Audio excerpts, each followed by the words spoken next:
أعوذ بالله من الشيطان الرجيم. بسم الله الرحمن الرحيم. أفمن شرح الله صدره للإسلام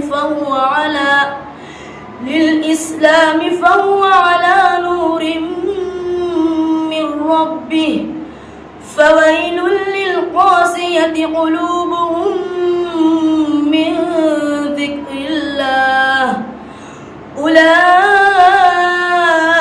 في ضلال مبين.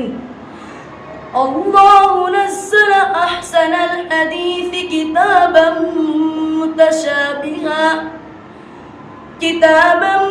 متشابها مثانية تقشعر منه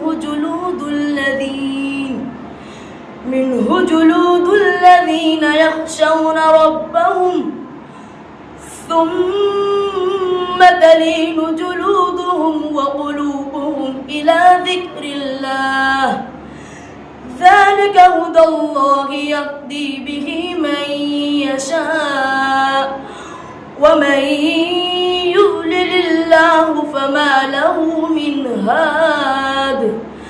أفمن يتقي بوجهه سوء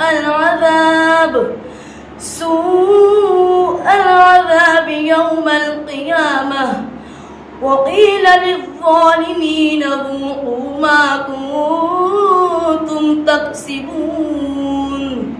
صدق الله العظيم.